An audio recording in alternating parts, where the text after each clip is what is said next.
নমস্কার, কেমন আছেন সবাই? আশা করি সবাই খুব ভালো আছেন। আমি নন্দিনী, আমি ধুলিয়ানে থাকি। এখানে আমি আর আমার হাজব্যান্ড স্বরূপ আমাদের নিত্যদিনের কিছু ভিডিও আপলোড করব। তো আমরা চলে এসেছি আজকে মায়াপুরে। তো যেহেতু এটা আমাদের প্রথম ভিডিও, আর আমরা ভাবলাম যে কোনো কিছু সূচনা কোনো ভালো কিছুর জন্য থেকে শুরু করা যায়। তো মায়াপুর থেকে ভালো কি হয়, আমরা ধুলিয়ানে থাকি, এটা মুর্শিদাবাদে। তো রাত্রেবেলায় আমরা ধুলিয়ানে পৌঁছেছি 7:30 নাগাদ। কারণ আমরা বিকেলবেলায় 5:30 ট্রেন ধরেছিলাম বহরমপুর থেকে। তো এখন টোটো করেছি, আর যেতে যেতে আশেপাশের মার্কেটগুলো দেখছেন এখানে কী পরিমাণে ভিড়, কত পরিমাণে জামা কাপড় আছে দুই সাইডে রাস্তার, প্রচুর এখানে দোকান।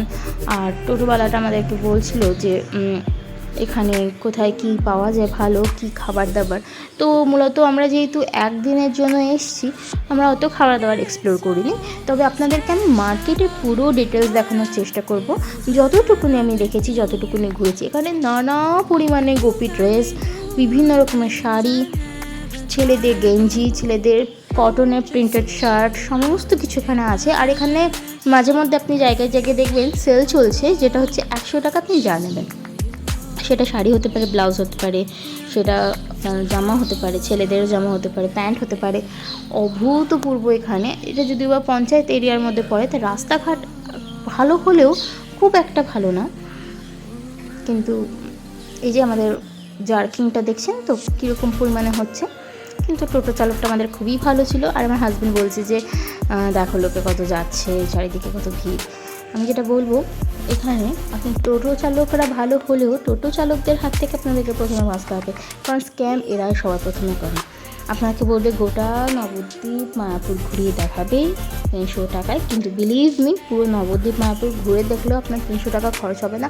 হার্ডলি 100 থেকে 150 টাকা মতো খরচ হবে। এরা দ্বিগুণ রেট বলবে এবং নিয়ে যাবে। এই করতে করতে আমরা আমাদের রুমে চলে এসেছি। স্বরূপ আমার কিছু কথাবার্তা বললো ম্যানেজারের সাথে। তারপর সামনে একটা মঠ ছিল, সেই মঠে চলে এসেছি। এটা বোধহয় চৈতন্য মহাপ্রভু মঠ না গৌড়ীয় মঠ, একটা কিছু নাম হবে। এখানে মন্দিরটা আছে, মন্দিরটা এখন আপাতত বন্ধ আছে। বলে জগন্নাথ দেব এবং তার চিত্রকলা করা আছে, খুবই মনমোহক এখানে সমস্ত দৃশ্য। মানুষজন যেমন এখানে আস্তে আস্তে কথা বলে, সব কিছু নিট অ্যান্ড ক্লিন, পরিষ্কার, কত সুন্দর। এই যে এটা একটা মিউজিয়াম ছিল, রাত্রেটুকুনিতে সবই বন্ধ হয়ে গিয়েছিলো, তো দুর্ভাগ্যবশত আমরা দেখাতে পারছি না। আর রাস্তায় দেখুন কার সাথে দেখা, ইনিও আমাদের সাথে যাবেন। এরপরে আমরা আবার রুমে চলে এসেছি। পরের দিন সকালবেলাকার দৃশ্য, আমরা স্নান ধান করে বেরিয়ে পড়েছি একটু চা খেতে। এবার চাটা খেয়ে আমরা হাঁটতে হাঁটতে সোজা চলে যাব মন্দিরের সামনের দিকে। দেখেছেন কত কত এখানে যে আপনার হোটেল, রেস্টুরেন্ট, লজ হয়েছে, আপনি বলে বোঝাতে পারবেন না। চলুন, সুদূর সামনের দিকে মায়াপুরের চূড়া দেখা যাচ্ছে, মায়াপুর ইস্কন মন্দিরের। আর আশেপাশে দেখুন কত গাছ, কত দৃশ্য সুন্দর। এই পাশেও কত দোকান। দেখেছেন এখানে ঠাকুর পুজোর কত রকমের জিনিস পাওয়া যায়, ব্যাগ, সারি সারি ব্যাগ, এগুলো সব 100 টাকা করে সেল চলছিল। এখানে যাবতীয় পুজো নিত্য সামগ্রী, ঠাকুরের ছবি, ব্যাগ, এখানে জলের বোতল, সমস্ত কিছু একটা দোকানের মধ্যে আপনি পেয়ে যাবেন। এখানে এইটাই সবচেয়ে মজা। আর দেখছেন কত টোটো চালক, কিন্তু সবাই পায়ে হেঁটে করাই চেষ্টা করে, কারণ ওটাই বেটার। এখানে মন্দিরের সামনের একটা দোকান থেকে আমরা জলখাবার নিয়ে নিয়েছি, যেহেতু আমরা কিছু খেয়ে ঢুকিনি, তাই লুচি তরকারি খেয়ে এবার আমরা মন্দিরের ভেতরে প্রবেশ করেছি। আপনাদের বলা হয়নি, মন্দিরের ভেতরে প্রবেশ করে আমরা আগে খাবারের কুপনটা কেটে নিয়েছি, কারণ সময় ছিল দুপুর 12টা পর্যন্ত। এই যে এবার আমরা হাঁটতে চলেছি। এই যে এটা হচ্ছে নতুন একটা ভবন তৈরি হচ্ছে, নীল চূড়াটা যেটা দেখালাম সেটারই কাজ চলছে এখন। সরি, আমার ক্যামেরাটা একটু গন্ডগোল ঘুরে দিয়েছিলাম, আর হাত নিয়ে ফেলেছিলাম। আচ্ছা, এই যে এনারা হচ্ছেন প্রভুরা, যারা সব যাচ্ছেন, যারা বিভিন্ন রকম কাজের সাথে যুক্ত। এই যে এখনো কাজ শেষ হয়নি, এটার উপর দিয়ে একটা ব্রিজ করা হয়েছে, যেটা আপনার এখানকার গদা ভবন, এটা গদা ভবনের সাথে কানেক্টেড। কত তীর্থযাত্রী, কত মানুষ।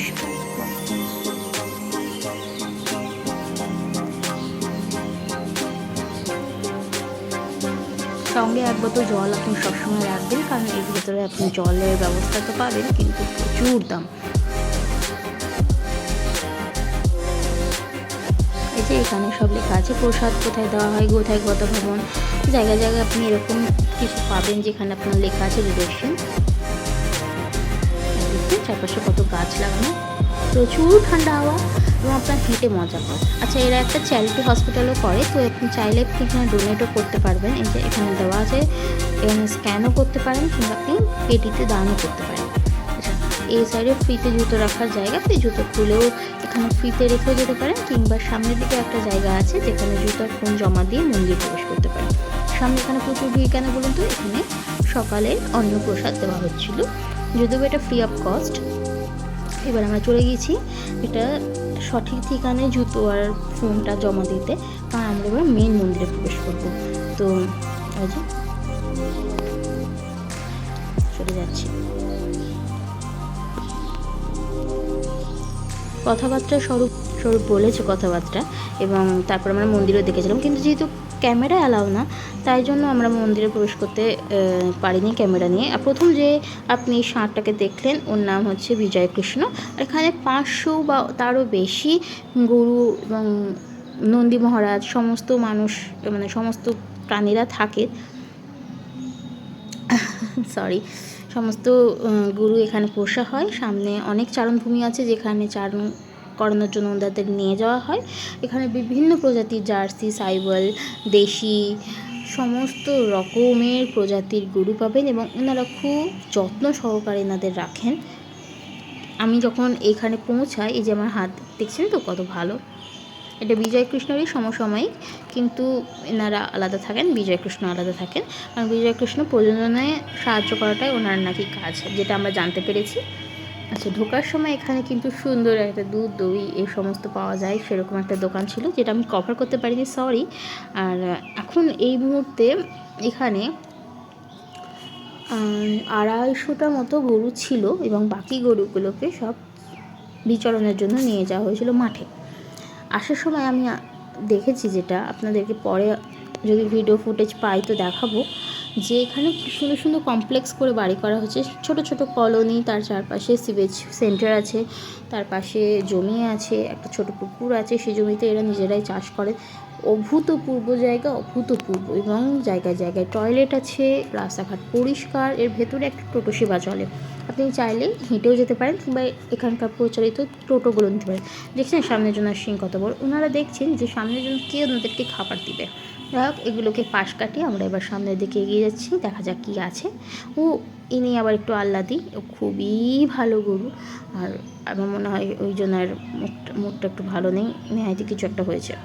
যাক, এটা 15 নম্বর স্টল, মানে গোয়াল, এর ভেতরে আরও কিছু পরিমাণ গরু আছে, এবং এখানে প্রত্যেকটা মানুষ কত ভালো। এই যে এখানে রাজা, এবার আমরা চলে এসেছি রাজাপুর জগন্নাথ মন্দিরে। এখানে দেখেন ভোগ আরতি বা ওই সব জাতীয় জিনিসের সময় লেখা আছে, ছোট ছোট এখানে কী সুন্দর সুন্দর জগন্নাথ, বলরাম এবং সুভদ্রার কিচেন, মূর্তি, কাঠের মূর্তি, ছোট মূর্তি, শোপিস, গিফট সেট সমস্ত আছে। তাছাড়া পেনও আছে, চাবির রিং আছে, স্টিকার আছে, এখানে গোপু সোনা এবং রাধারানীর ড্রেস, কত সুন্দর। আচ্ছা, এই সাইডে আপনি গোপী ড্রেসও পাবেন, দেখেছেন, খুব সুন্দর, এত সুন্দর, এবং সবগুলো কটনের। আর এবার আমি দেখলাম যে মায়াপুরে প্রচুর দোকান হয়েছে ভেতরে মন্দিরের। আচ্ছা, এইটা আমরা জগন্নাথ মন্দিরে চলে এসেছি, এবং জগন্নাথ মন্দিরে এরকম কিছু স্ট্রাকচার করা আছে, আরও সামনের দিকে আছে।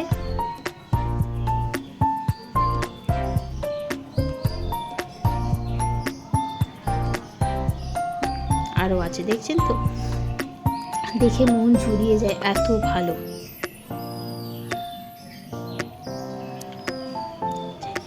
জগন্নাথ, বলরাম এবং তার বোন সুভদ্রা। এখানে জগন্নাথের মূর্তি তৈরি করা, সেটা সম্পর্কেও এখানে দেওয়া আছে, কীভাবে সে কার্ডটা পেলো, সে কার্ডটা কোথায় ছিল, সমস্ত বৃত্তান্ত এখানে মূর্তি করে করে দেখানো আছে। এরপর আমরা ওই বেরিয়ে এলাম। আচ্ছা, এই জায়গাটা আপনাদেরকে বলেছিলাম না দেখাবো। আবার আমরা গিয়েছিলাম গোশালার দিকে, গোশালার দিকে গিয়েছিলাম, গোশালার ওখানটা মাছ।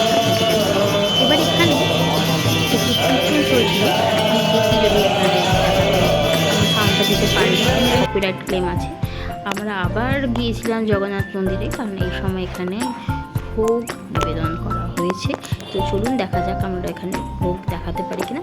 মন্দিরের পাশেই ছিল এখানে একটা বইয়ের দোকান, এখানে সমস্ত স্পিরিচুয়াল বই, গীতা, পুরাণ, এছাড়া আপনার মাহাত্ম্য, নাট্য পরিচয় এবং মায়াপুর সম্বন্ধীয় বই সমস্ত আছে। মন্দিরের পাশে আছে সুন্দর ফুলের বাগান।